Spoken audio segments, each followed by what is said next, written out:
오늘도 수요일 예배 자리에 나오신 여러분을 환영하고 주님의 이름으로 축복합니다. 이제 교회 표어를 우리 두 번 힘있게 제창하시겠습니다. 제가 먼저 선창합니다. 아비들은 꿈을 꾸고, 아비들은 꿈을 꾸고, 아멘. 우리 사도신경으로 신앙 고백 드립니다.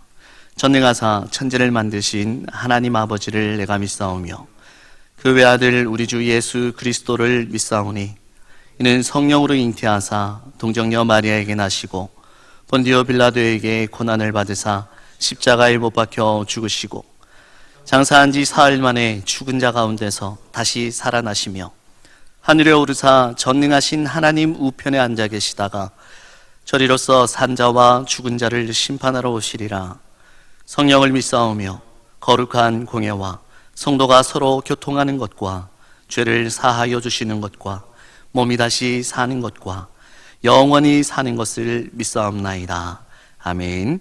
찬송가 88장입니다. 함께 찬양 드리겠습니다.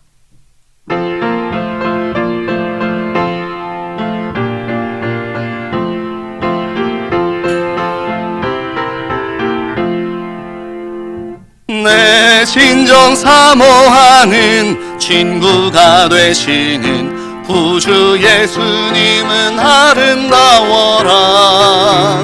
산 밑에 백합화요 빛나는 새벽별 주님 영원할 길 아주 없도다. 내 마음이 아플 적에 큰 위로 되시며 나 외로울 때 좋은 친구라. 주는 저 산 밑에 백합 빛나는 새벽별 이 땅 위에 비길 것이 없도다. 내 마음의 모든 염려 이 세상 고락도 주님 항상 같이 하여 주시고 시험을 당할 때에 악마의 개교를 즉시 물리치사 나를 지키네. 온 세상 날 버려도 주 예수 안 버려 끝까지 나를 돌아보시니. 주는 저 산 밑에 백합 빛나는 새벽별 이 땅 위에 비길 것이 없도다. 마음을 다하여서 주님을 따르면 길이 길이 나를 사랑하리니. 물불이 두렵지 않고 창검도 겁없네. 주는 높은 산성 내 방패시라. 내 영혼 먹이시는 그 은혜 누리고 나 친히 주를 뵙기 원하네. 주는 저 산 밑에 백합 빛나는 새벽별 이 땅 위에 비길 것이 없도다.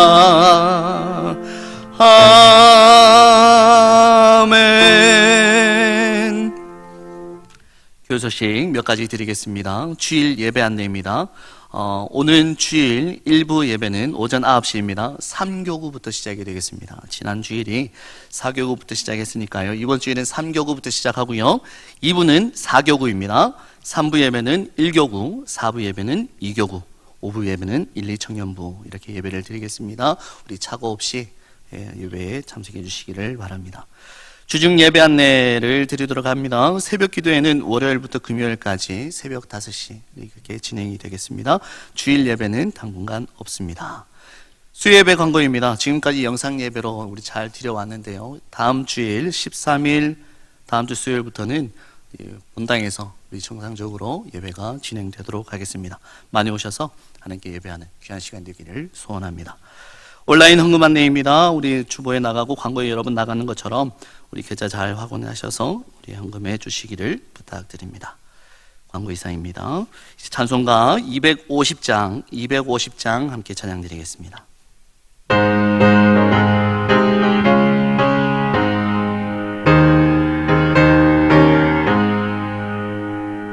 우주 그의 십자가 보혈로 죄 씻음 받기를 원하네. 내 죄를 씻으신 주 이름 찬송합시다. 찬송합시다. 찬송합시다. 내 죄를 씻으신 주 이름 찬송합시다. 죄악을 속하여 주신 주 내 속에 들어와 계시네. 십자가 앞에서 주 이름 찬송합시다. 할렐루야 찬송합시다. 찬송합시다. 내 죄를 씻으신 주 이름 찬송합시다. 주 앞에 흐르는 생명수 날 씻어 정하게 하시네. 내 기쁨 정성을 다하여 찬송합시다. 찬송합시다. 찬송합시다. 내 죄를 씻으신 주 이름 찬송합시다. 내 주께 회개한 영혼은 생명수 가운데 젖었네. 흠없고 순전한 주 이름 찬송합시다. 할렐루야 찬송합시다. 찬송합시다. 내 죄를 씻으신 주 이름 찬송합시다. 아멘. 이 시간 함께 나눌 하나님의 말씀은 구약성경 학개서입니다. 학개 2장 10절에서 19절까지 말씀입니다. 구약성경 학개서 2장 10절에서 19절 말씀, 제가 가진 성경 구약성경 1311면입니다.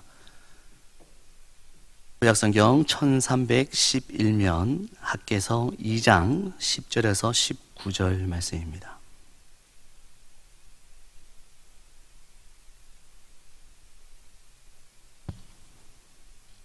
다 찾으신 줄 알고 이 시간 합독합니다. 다리오 왕 제2년 9째 달 24일에 여호와의 말씀이 선지자 학개에게 임하니라. 이르시되 만군의 여호와가 말하노니 너는 제사장에게 율법에 대하여 물어 이르기를 사람이 옷자락에 거룩한 고기를 쌌는데 그 옷자락이 만일 떡에나 국에나 포도주에나 기름에나 다른 음식물에 닿았으면 그것이 성물이 되겠느냐 하라. 학개가 물음에 제사장들이 대답하여 이르되 아니라 하는지라. 학개가 이르되 시체를 만져서 부정하여진 자가 만일 그것들 가운데 하나를 만지면 그것이 부정하겠느냐 하니 제사장들이 대답하여 이르되 부정하리라 하더라. 이에 학개가 대답하여 이르되 여호와의 말씀에 내 앞에서 이 백성이 그러하고 이 나라가 그러하고 그들의 손의 모든 일도 그러하고 그들이 거기에서 드리는 것도 부정하니라. 이제 원하건대 너희는 오늘부터 이전 곧 여호와의 전에 돌이 돌 위에 놓이지 아니하였던 때를 기억하라. 그때에는 20고르 곡식 더미에 이른즉 10고르 뿐이었고 포도즙 틀에 50고르를 기르러 이른즉 20고르 뿐이었느니라. 만군의 여호와가 말하노라. 내가 너희 손으로 지은 모든 일에 곡식을 마르게 하는 재앙과 깐부기 재앙과 우박으로 쳤으나 너희가 내게로 돌이키지 아니하였느니라. 너희는 오늘 이전을 기억하라. 9째 달 24일 곧 여호와의 성전 지대를 쌓던 날부터 기억하여 보라. 곡식 종자가 아직도 창고에 있느냐? 포도나무, 무화과나무, 석류나무, 감람나무에 열매가 맺지 못하였느니라. 그러나 오늘부터는 내가 너희에게 복을 주리라. 아멘. 방금 읽은 말씀을 통해서 기억하라, 돌이키라 라는 제목으로 말씀을 상고하겠습니다. 먼저 한번 인사하시겠습니다. 옆에 분들 인사하시겠습니다. 우리 가족 영상으로 보고 계신 가족분들과도 이렇게 인사하시겠습니다. 지금 앉아 계신 그 자리가 가장 귀하고 복된 자리입니다.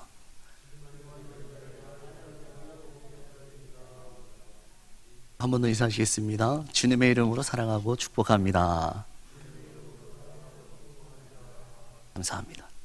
여러분, 사람은 누구나 표정이 다 밝아지셨는데요, 누구나 감정의 기복이 있습니다. 사실 그 차이도 사람에 따라서 많이 다르죠. 늘 같은 모습, 늘 같은 마음, 한결같은 기분으로 살아갈 수 있다고 한다면 얼마나 좋겠습니까?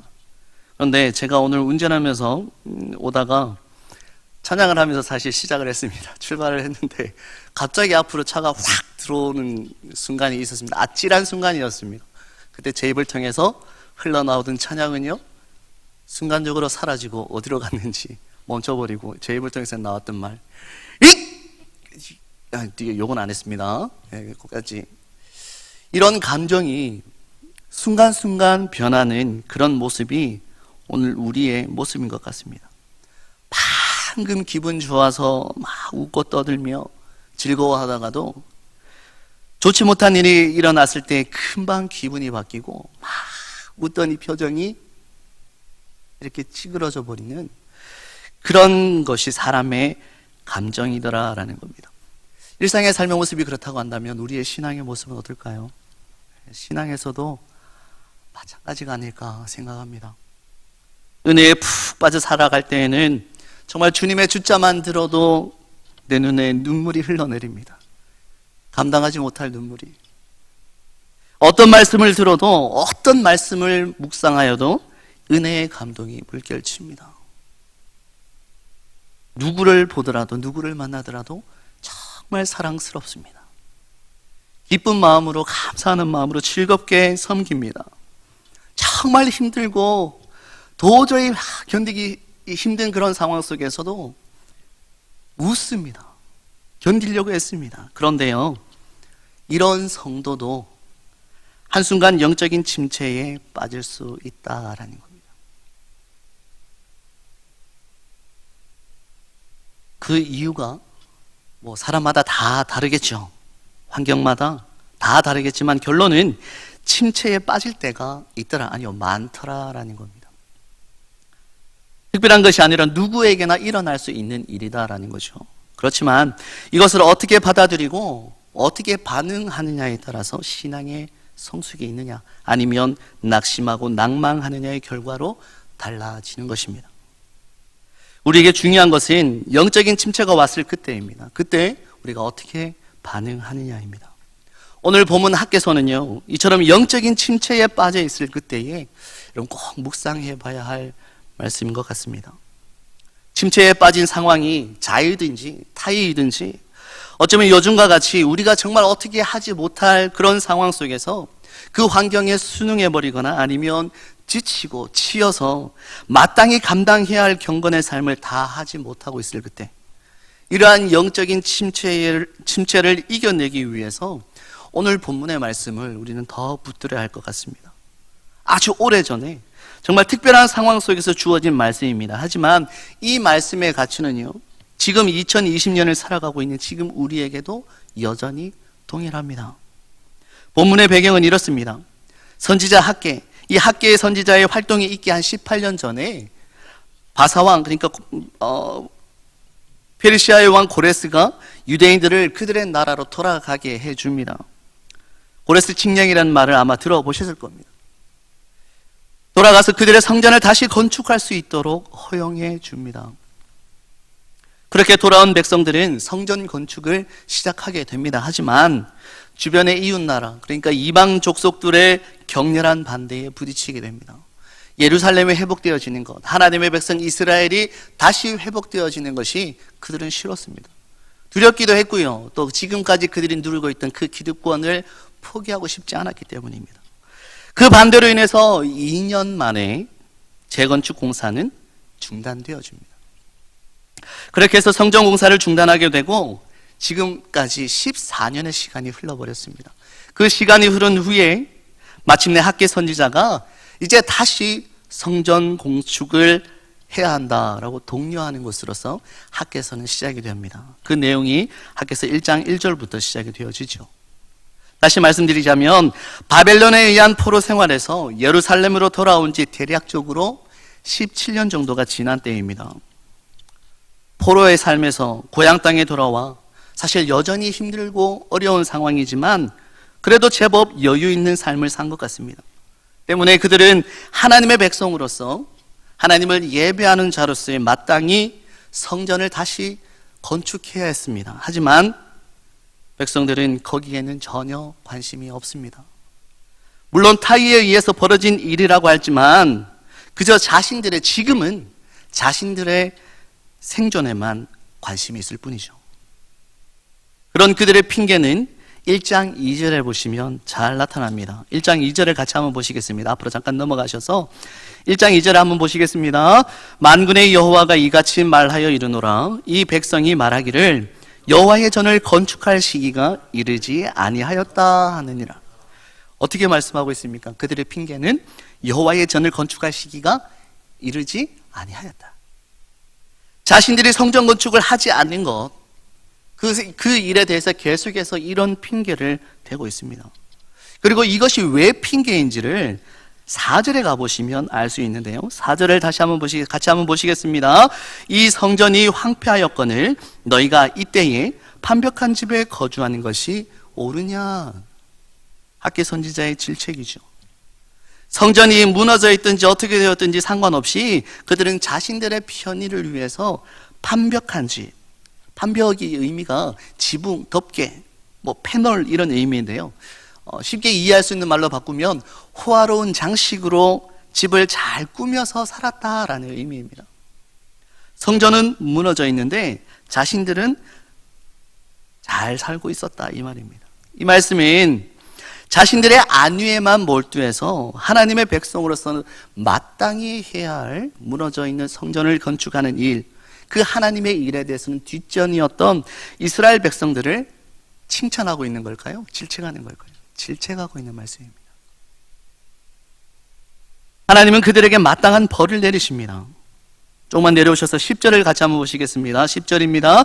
그러므로 너희로 말미암아 하늘은 이슬을 그쳤고 땅은 산물을 그쳤으며 11절도 보시겠습니다. 내가 이 땅과 산과 곡물과 새 포도주와 기름과 땅의 모든 소산과 사람과 가축과 손으로 수고하는 모든 일에 한재를 들게 하였느니라. 한재, 가뭄으로 인한 흉년입니다. 흉년이 덮쳐서 정말 힘들고 어려운 삶이 시작되었다라는 의미입니다. 여러분, 복은 누가 주시는 걸까요? 하나님께서 주시는 겁니다. 누구에게요? 하나님의 백성에게. 어떤 백성에게요? 하나님의 말씀에 순종하고 그 말씀을 따라 살아갈 때 주시는 것. 이게 하나님의 복입니다. 우리에게 거저 주신 구원의 복 외의 말씀이죠. 하나님의 손을 떼시면 이런 방법이 없습니다. 우리 인간의 어떠한 수고나 어떠한 노력으로는 아무리 또 최선을 다한다 할지라도 6절 하반절 한번 보실까요? 1장 6절 하반절에 기록되어 있는 것처럼 일꾼이 삭을 받아도 그것을 구멍 뚫어진 전대에 넣는 것처럼 헛된 수고일 뿐이다 라고 성경은 말씀합니다. 성도 여러분, 이스라엘 백성들에게 곤고한 삶이 시작된 것은요, 하나님으로부터 벗어나려 했기 때문입니다.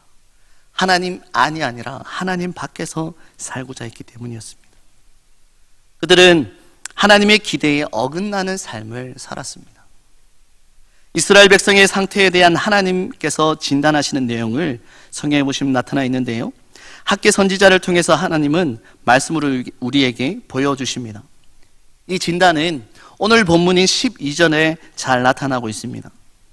학계가 하나님의 명령으로 이스라엘 백성들에게 자신의 행위를 잘 살펴라, 하나님의 명령대로 성전을 재건축하라 라고 처음 권고하고 난 후에 한 3달 정도가 지난 후입니다. 그때에 하나님은 학계의 입술을 사용해서 말씀하시는데요, 12절, 오늘 본문 12절을 같이 합독하십니다. 사람이 옷자락에 거룩한 고기를 쌓는데 그 옷자락이 만일 떡에나 국에나 포도주에나 기름에나 다른 음식물에 닿았으면 그것이 성물이 되겠느냐 하라. 학개가 물음에 제사장들이 대답하여 이르되 아니라 하는지라. 아멘. 여러분, 학개는 제사장들에게 율법에 대해서 질문했습니다. 이 질문의 핵심을 제대로 파악해야 합니다. 이게 무슨 말씀인가 하면, 옷자락이 아무리 거룩한 성물을 쌓던 것이라 하더라도 그 옷자락이 닿는 모든 것, 경상도 말로 바꿔서 데이는 그 모든 것, 그것이 거룩해지느냐 아니냐, 거룩해지지 않는다라는 말씀입니다. 학개는 이 제사 제도에 대해서 예를 들고 있는 것입니다. 원래 하나님께 드려지는 예배는 모두가 거룩한 제사입니다. 그러나 이스라엘 백성들이 제사 의식에 참여한다고 해서 그들이 자동적으로 거룩해지는 것이 아니다라는 말씀입니다.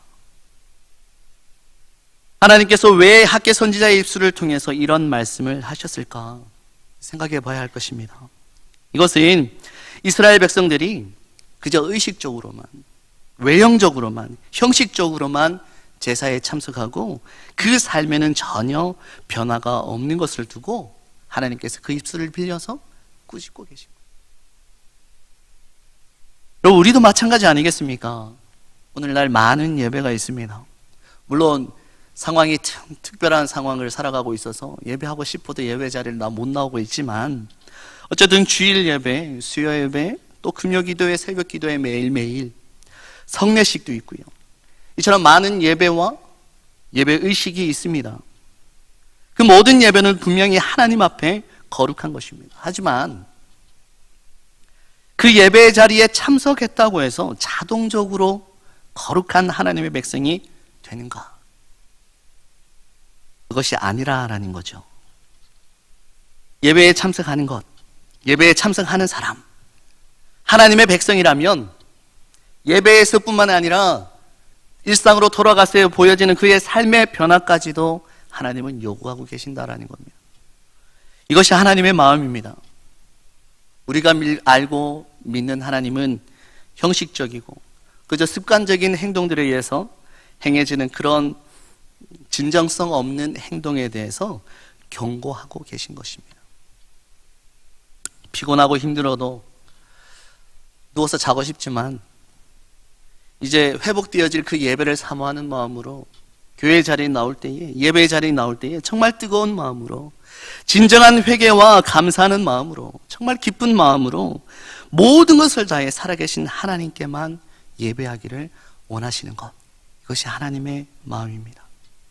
소원합니다. 우리 모든 예배가 그런 시간이 되어지기를 간절히 바랍니다. 형식적이고 사람들의 눈을 의식해서 참석하는 그런 자리가 아니라 정말 영과 진리로 우리의 모든 것을 다해 드리는 그런 진정한 예배가 또 회복되어지기를 주님의 이름으로 간절히 축복합니다. 여러분, 하나님께서 이스라엘을 판단하시는 진단이 두 번째가 진단이 있는데요, 12절은 첫 번째 진단이었다고 한다면 13절 말씀은 두 번째 진단입니다. 이 내용을 한번 보시겠습니다. 13절 말씀 같이 봅니다. 학개가 이르되 시체를 만져서 부정하여진 자가 만일 그것들 가운데 하나를 만지면 그것이 부정하겠느냐 하니 제사장들이 대답하여 이르되 부정하리라 하더라. 아멘. 여러분, 이 말씀을 읽어보면 12절의 내용과는 조금 반대되는 내용인 것 같습니다. 한 사람이 시체를 만졌습니다. 우리 민수기 19장 11절 말씀을 보시면 같이 한번 보실까요? 같이 봅니다. 사람의 시체를 만진 자는 이래 동안 부정하리래. 죄송합니다. 부정해진 자로, 부정한 자로 지명되어져 버립니다. 그런데 그 부정한 자가 12절에 나오는 것들 중에, 12절에 내용 나온 중에 하나를 만지게 되었을 때 그때 어떻게 되겠느냐 하는 질문이 13절입니다. 민수기 19장 22절 말씀도 같이 보시겠습니다. 같이 봅니다. 부정한 자가 만진 것은 무엇이든지 부정할 것이며 그것을 만지는 자도 저녁까지 부정하리라. 아멘. 여러분, 한번 부정해진 손으로 다른 것들을 만지게 되었을 때 구약의 말씀은 어떻습니까? 그가 만든 모든 것들이 자동적으로 부정해진다라는 겁니다. 여러분, 왜 학계 선지자는 이런 말씀을 하는 걸까요? 하나님은 왜 그 입술을 빌려서 백성들에게, 이스라엘 백성들에게 이런 말씀을 하셨을까요? 그것은 이스라엘 백성들이 이미 형식적인 그런 신앙에 빠져 있었다라는 겁니다. 성전 예배에 참석합니다. 그리고 제물을 드립니다. 하지만 그들의 마음은 이미 하나님을 떠난 상태였다라는 겁니다. 하나님보다는 자신들의 처지, 환경, 그들이 살아가는 삶의 모습이 더 중요했습니다. 바벨론은 이미 포로로 잡혀갖고 멸망해버렸던, 참 생각하고 싶지도 않은 그런 일들을 경험하고 다시 회복되어진 삶이지만, 그런 삶을 살아가고 있음에도 불구하고 그들은 여전히 하나님에게는 관심이 없습니다. 그저 눈에 보이는 현실적인 일이 더 그들에게는 중요했습니다. 시체를 만져서 부정해진 자처럼 그들은 하나님께 범죄한 것과 마찬가지다라는 겁니다. 이스라엘 백성들은 그 나름대로 하나님의 일을 한다고 아마 열심히 했겠죠. 열심을 내었을 겁니다. 그러나 하나님을 그 마음으로 떠난 자들, 그 마음에 하나님을 향한 진정한 간절함이 없이 행하는 종교적인 행위들, 그것들은 모두 부정하다라고 성경은 말씀하고 있습니다. 하나님은 진정으로 변화되고 회복되지 못하고 형식적인 신앙에 빠져있는 이스라엘 백성의 삶의 모습을 학계 선지자의 입술을 불려서 꾸짖고 계십니다. 하나님의 일이라는 미명으로 일한다 할지라도 변함없는 삶의 모습 그대로의 행위, 우리의 삶의 모습, 우리의 내면은 변화되지 않고 그저 그런 것처럼 행하는 행동은 인정하겠다라는 걸까요? 인정하지 않는다라는 말씀일까요? 인정하지 않는다라는 말씀입니다. 이어지는 14절 말씀도 같이 한번 보시겠습니다. 14절입니다. 이에 학계가 대답하여 이르되 여호와의 말씀에 내 앞에서 이 백성이 그러하고 이 나라가 그러하고 그들의 손의 모든 일도 그러하고 그들이 거기에서 드리는 것도 부정하니라. 아멘. 그럼 이 얼마나 무서운 진단입니까? 학계 선지자 시대의 이스라엘의 모습이 오늘 이 세대를 살아가고 있는 성도들의 모습과 다르다고 여러분 얼마나 장담할 수 있을까요? 오늘 교회를 바라보는 시선들에도 아마 이런 마음이 섞여 있지 않겠습니까? 이스라엘 백성을 향한 하나님의 진단하심이 오늘 우리를 향하신 진단이 아니기를 간절히 소원합니다. 하나님을 향한 진실한 마음과 진정한 섬김으로 예배하는 그 예배가 회복되어지기를 소원하며 주님 앞에 날마다 엎드려 서는 모든 성도의 삶이 될 수 있기를 예수님의 이름으로 축원합니다. 여러분, 학계 선지자는 이 진단에서 회복될 수 있는, 그러니까 고쳐질 수 있는 방법을 말씀을 통해서 제시해 주고 있습니다. 15절 말씀해 보시면 뭘까요? 기억하라입니다. 기억하라. 무엇을 기억하라고요? 여호와의 전에 돌이 돌 위에 놓이지 아니하였던 그때를 기억하라. 이것은 바벨론에서 예루살렘으로 돌아온 유대의 귀환민들이, 포로 귀환민들이 성전 재건 공사를 시작하고 난 후에 그 기초석만 놓아놓고 중단해버린 때, 그러니까 지금으로부터 14년, 멈춰져 있는 14년의 기간을 말하는 것입니다. 그 기간 동안은 영적으로 어떻게 했습니까? 아주 메마른 시기였고요. 농산물의 수확도 항상 적어서 힘든 때였습니다. 어려운 때였다라는 겁니다. 그 이유는 뭐겠습니까? 다름이 아니라 이스라엘 백성들이 하나님의 말씀에 순종했기 때문일까요? 안 했기 때문일까요? 불순종하였기 때문입니다. 성전 재건 공사를 하지 않음으로 인해서 하나님께서 그들에게 재앙의 벌을 내리셨기 때문입니다. 바로 그날을 뭐하라고요? 기억하라라는 것입니다. 16절에 보시면 그때가 어떤지 잘 설명해 줍니다. 16절을 보시겠습니다. 그때에는 20고루 곡식 더미에 이른즉 10고루뿐이었고 포도즙 틀에 50고루를 기르러 이른즉 20고루뿐이었으니라. 많은 것을 갖고 왔지만 줄어든 상태입니다. 1장으로 한번 살짝 가볼까요? 1장 6절에 보시면 더 자세하게 말씀해 주시는데요. 1장 6절입니다. 같이 보시겠습니다. 너희가 많이 뿌릴지라도 수확이 적으며 먹을지라도 배부르지 못하며 마실지라도 흡족하지 못하며 입어도 따뜻하지 못하며 일꾼이 삭을 받아도 그것을 구멍 뚫어진 전대에 넣음이 아멘. 다시 2장 17절 한번 가보시겠습니다. 17절도 같이 봅니다.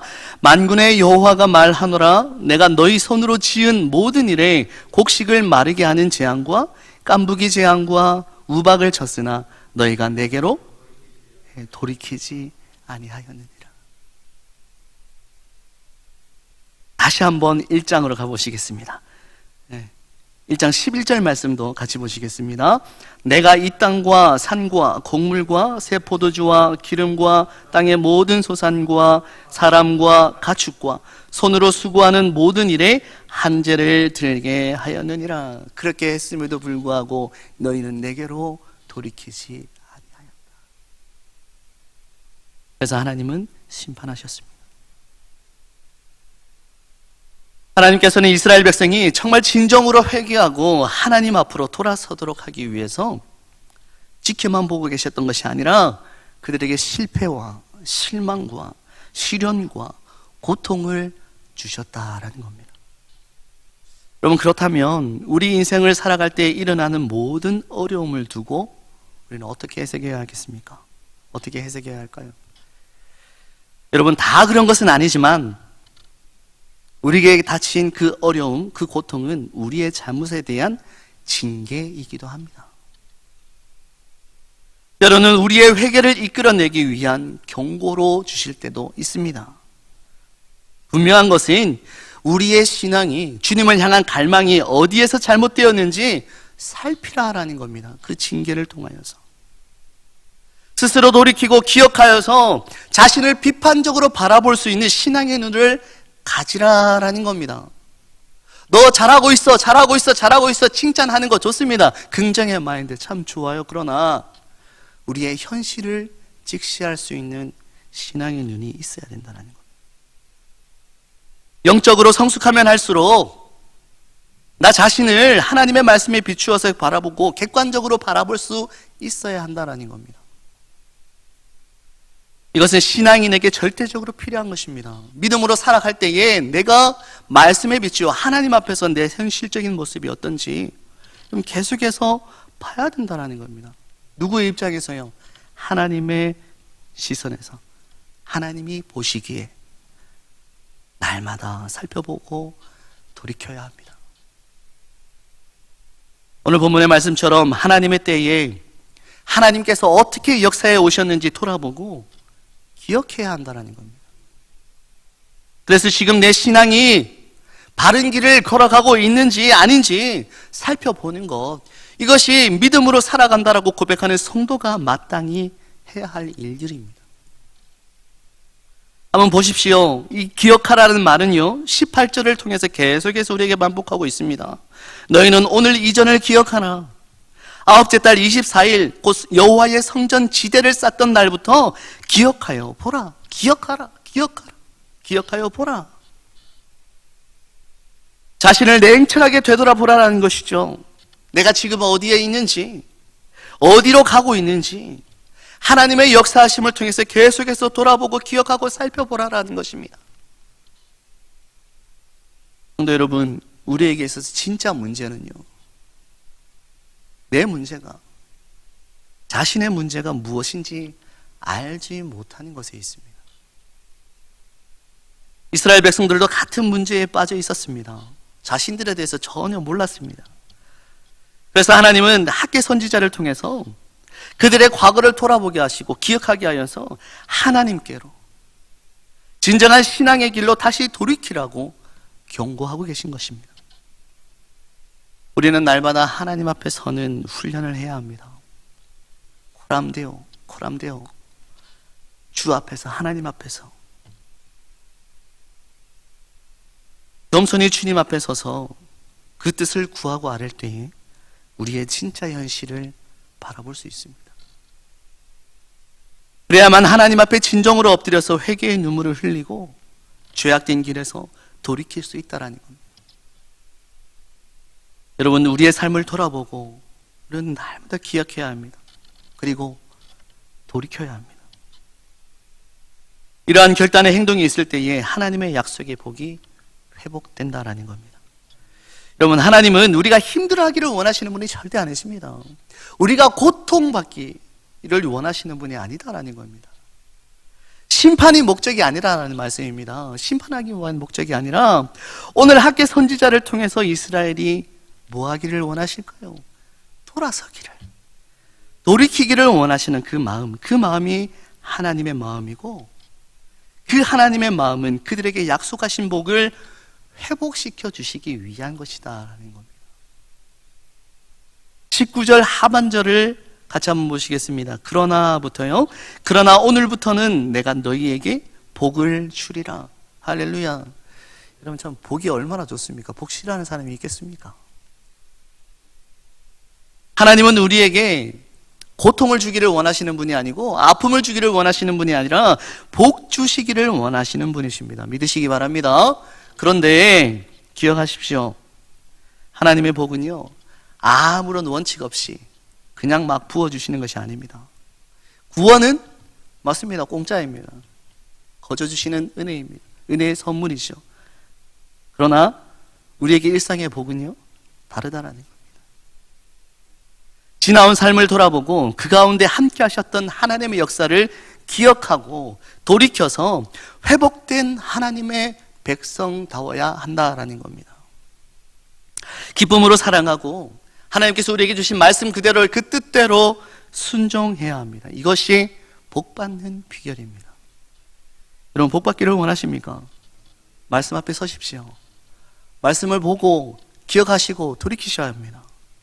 하나님은 그의 백성들에게 거룩한 삶의 변화, 그러니까 회복이겠죠. 하나님의 백성으로 회복되고 하나님의 말씀에 순종하기를 요구하시는 분이십니다. 이스라엘 백성들이 하나님께 충성하여 정말 전심으로 성전 짓기를 시작했을 때에 지금까지 아팠던 그것과는 달리 그들의 곳간에는 수확물로 쌓이기 시작했습니다. 수확물이 쌓이기 시작했습니다. 그런데요, 하나님의 복이 이렇게 항상 경제적인 부분, 물질적인 부분으로 그런 풍요만을 보장하는 것이 아니죠. 우리에게 더 절실한 것이 무엇이겠습니까? 영적인 복이 아니겠습니까? 영적인 복으로 추워집니다. 경제적인 복, 물질적인 복, 이 부요함 좋겠죠. 물론 좋겠지만 여러분, 성도로 살아가는 동안 정말 가장 좋은 것이 무엇이 있겠습니까? 성도의 삶 속에서 가장 필요하고 절실한 게 무엇이겠습니까? 이 시간 한번 돌아보시고 기억하여 정말 더 좋은 것으로 간구하시기를 바랍니다. 우리 사랑하는 성서 중부교회 성도 여러분, 우리가 살아가는 오늘이 복의 때가 될 수도 있고요, 심판의 때가 될 수도 있습니다. 하나님의 말씀 앞에 우리가 어떻게 결단하고 행동하느냐에 따라 달라집니다. 하나님은 우리에게 하나님의 역사를 돌아보게 하셨고요, 또 기억하라고 하셨고요. 그래서 지금 내가 서 있는 그 자리를 바라보고 돌이켜야 할 때 돌이키라고 말씀하십니다. 너의 행위를 살피라, 기억하라, 그리고 내게로 돌이키라. 이 말씀에 아멘하는 삶이 되시기를 바랍니다. 다시 한번 주의 말씀 앞에 나를 돌아보고 주님의 때에 주님께서 주신 은혜의 역사를 기억하며 날마다 시간마다 하나님께로 돌이키는 우리 모두의 삶이 될 수 있기를 예수님의 이름으로 간절히 축원합니다. 이 시간 우리 다 함께 합심하여 기도하겠습니다. 먼저 기도 제목 보시고 오늘 먼저 말씀을 기억하여 우리의 믿음의 삶을 위해서 함께 기도하겠습니다. 우리의 삶이 하나님께 붙들림 바 되게 하여 주옵소서. 생명이요 능력 되신 하나님의 말씀이 우리를 온전히 주장하게 하여 주옵소서. 하나님의 거역할 수 없는 섭리 앞에서 하나님의 때에 임하신 은혜의 역사들을 돌아보고 기억하게 하시고 또 돌이켜서 하나님 앞에 날마다 서는 믿음의 삶이 되게 하여 주옵소서. 기도하시고요. 두 번째 기도 제목입니다. 코로나19 종식을 위해서 함께 기도하겠습니다. 이 세대가 여전히 코로나19로 인해 아파하고 있습니다. 모든 것이 하나님의 주권 아래 있음을 알고 엎드리게 하시고 하나님의 은혜로 모든 상황들이 조속히 회복되게 하여 주옵소서. 이번 기회를 통하여서 하나님의 진리, 하나님의 공의가 드러나고 온전히 세워지게 하여 주옵소서. 세 번째 제목입니다. 우리 담임 목사님과 교회를 위해서 기도하겠습니다. 목사님의 건강과 경건의 삶, 또 앞으로 임하시게 될 모든 사역들을 위해서 기도해 주십시오. 하나님의 영광을 위해 달려갈 때에 부족함이 없게 해달라고 기도해 주시고요.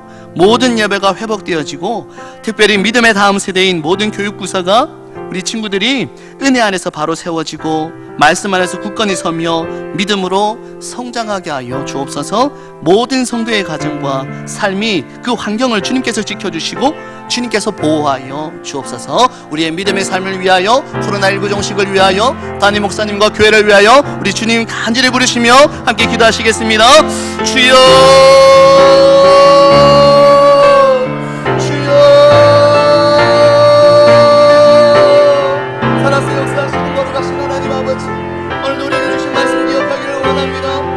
살아가는 모든 삶이 하나님의 뜻대로 받아들일 소원하고 원합니다. 우리의 생명이신, 우리의 능력 되신 하나님의 말씀이 오늘도 우리를 온전히 주장하게 하여 주시옵소서. 그 말씀에 붙들려 살아가는 삶이 되게 하여 주시옵소서. 하나님의 거역할 수 없는 섭리 앞에서 오늘도 엎드려 눈물을 흘려 간구하게 하여 주시고 주님 앞에 감사의 눈물을 흘리는 내 삶이 되기를 주여 소원하고 원합니다. 하나님의 때에 임하시는 역사들을 돌아보게 하여 주시고 잊지 않게 기억하게 하여 주시고 돌이켜서 하나님 앞에 나아가며 사는 삶이 되어질 수 있도록 주님 앞에서 살아가는 믿음의 삶이 되어질 수 있도록 하나님 아버지 역사하여 주시기를 간절히 소원하고 원합니다. 주여 도와주시옵소서. 우리의 현실을 바라보게 하여 주시고 말씀 앞에 비추게 하여 주시고 그 말씀을 통하여 돌이키는 때에 주님 앞에 엎드려 눈물을 흘릴 수 있는 진정한 회개의 삶을 살아가 온전히 주님의 거룩한 삶을 모든 민족의 아버지 하나님 백성다운 주의 성도다운 삶을 살아가기에 조금 더 부족함이 없도록 주여 은혜를 더하여 주시옵소서. 아버지 하나님 원하여 기도드립니다. 주여 코로나19를 아버지 하나님께서 기동충시키기를 간절히 소원하고 원합니다. 아버지 하나님 되시오 내 눈이 오늘도 날마다 말씀 앞에 엎드리게 하여 주시고 말씀을 지하는 세상을 바라볼 수 있도록 주여 지혜를 더하여 주시고 아버지 하나님 은혜를 은혜를 더하여 주시옵소서.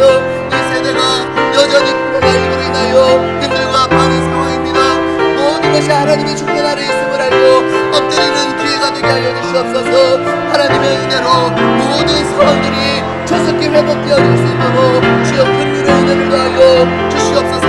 이번 시간들과 이런 기회들을 통하여서 하나님의 진리와 하나님의 공의가 오히려 더 드러나고 온전히 세워지는 시간들 그 기회가 되어질 수 있도록 주여 은혜를 더하여 주시옵소서. 성령 하나님 역사하여 주셔서 온전히 아버지 하나님 나라에서 되어지는 아버지 하나님 주여 모든 영생의 준비를 되어질 수 있도록 주님 도와주시옵소서. 하나님 아버지 다시 한번 기도드립니다. 우리 담임 목사님과 소서 중부교회와 모든 이 땅의 교회를 위하여 기도합니다. 하나님 아버지 무엇보다 담임 목사님의 건강과 경건의 삶을 위하여 기도합니다. 앞으로 아버지 하나님 회복되어져서 모든 사역들에 임하실 때에 아버지 하나님의 영광을 위하여 달려가실 때에 모든 일에 걸림들이 없게 하여 주시고 부족함이 없도록 주여 도우시고 인도하여 주시기를 간절히 소원합니다. 하나님 아버지 보시기에 정말 아버지 하나님의 영광을 위하여 달려가는 부족함이 주여 날마다 지켜주시고 힘을 다하여 주시옵소서. 또한 아버지 하나님의 모든 예배가 회복되어지기를 소원합니다. 특별히 믿음의 다음 세대인 교육부서 모든 친구들이 아버지 하나님의 말씀과 은혜 안에서 바로 세우게 하여 주시고 정말 아버지 하나님을 향한 믿음으로 성장되어지는 아버지 하나님 모든 부서들이 되어지기를 주여 소원합니다. 우리 아버지의 세우신 교사들과 아버지의 교사들을 지금 기억하여 주시고 하나님의 크신 은혜 영광 그들의 삶의 모습을 통하여 드러나고 나타낼 수 있도록 하나님 역사하여 주시옵소서. 모든 성도의 가정을 지켜주시고 그 삶의 환경을 보호하여 주시기를 소원하고 원합니다. 아버지 하나님 은혜 안에서 오늘도 아버지 하나님의 승리하는 삶들이 되어줄 수 있도록 주여 역사하여 주시옵소서. 믿음으로 살아가는 삶 속에 오직 승리만 있게 하여 주시옵소서. 사랑의 아버지 하나님, 모든 것이 주님의 주권 안에 있음을 믿고 감사드립니다. 기억하고 돌이켜 날마다 말씀 앞에 서는 믿음의 삶이 될 수 있도록 주여 역사하여 주시옵소서. 또한 이 시간 간절함으로 올려드린 기도의 제목들이 있습니다.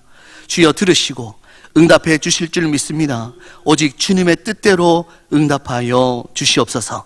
감사와 찬양을 주님께 올려드리오며 거룩하신 예수님의 이름으로 기도드립니다. 아멘. 찬송가 288장 찬양 들으신 후에 주님 가르치신 기도로 우리 수요 기도에 마치겠습니다. 288장입니다.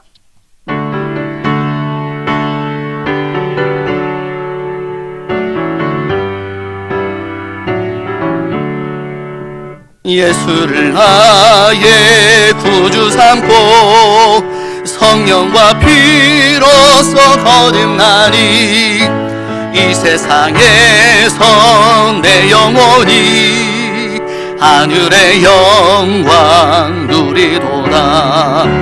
이것이 나의 간증이요 이것이 나의 찬송일세. 나 사는 동안 끊임없이 구주를 찬송하리로다.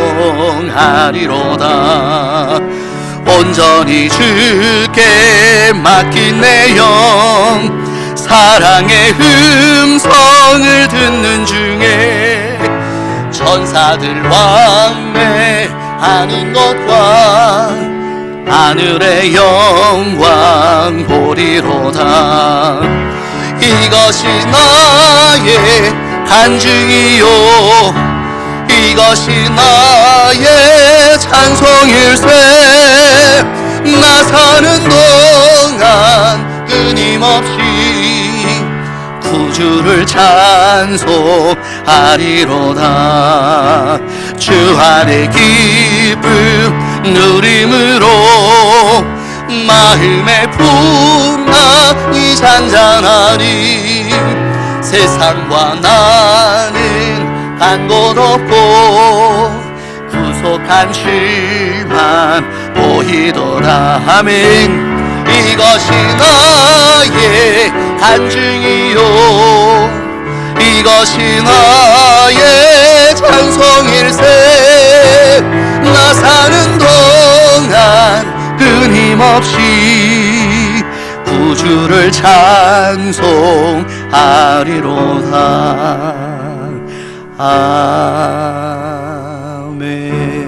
아멘. 하늘에 계신 우리 아버지여, 이름이 거룩히 여김을 받으시오며 나라가 임하옵시며 뜻이 하늘에서 이루어진 것 같이 땅에서도 이루어지이다. 오늘날 우리에게 일용할 양식을 주옵시고 우리가 우리에게 죄 지은 자를 사하여 준 것 같이 우리 죄를 사하여 주옵시고 우리를 시험에 들게 하지 마옵시고 다만 악에서 구하옵소서. 내게 나라와 권세와 영광이 아버지께 영원히 있사옵나이다. 아멘.